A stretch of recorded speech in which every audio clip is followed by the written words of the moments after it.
13-year-old May Parker hurried to get to her feet. She dusted off the skirt of her dress and scurried to stand behind Leander Munro. Why are you standing up for her, Lee? She's Japanese.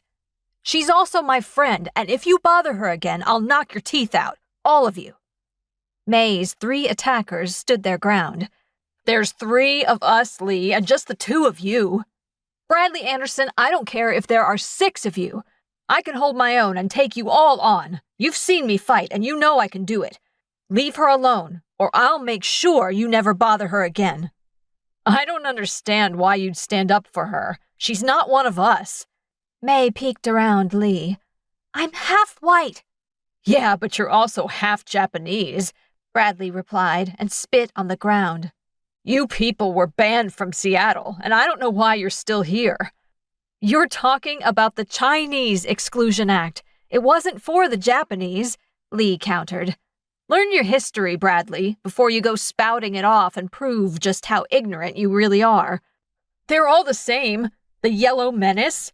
My father works with other businessmen to rid the city of the Japanese as well as the Chinese. They've put some 500 Japanese out of Seattle's south side. He's very proud of that.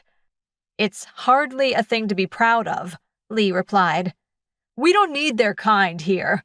This is a white man's world, and the only reason her parents were able to buy into this neighborhood is because her father is white, Bradley said, and his companions nodded. But she isn't, and neither is her mother. They need to go back to where they come from. I was born in America, May exclaimed. Right here in Seattle. I am where I come from. Doesn't matter. You belong in Japan.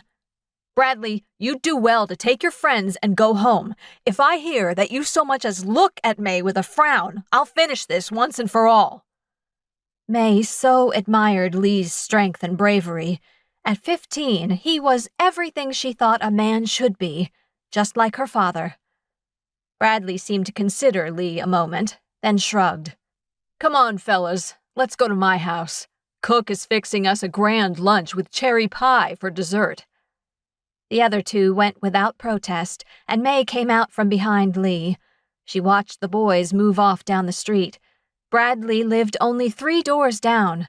His father was a wealthy investor who owned properties all over Seattle, most of them commercial. Father said the man had more money than he knew what to do with, yet he still wouldn't fix up his buildings to be safer.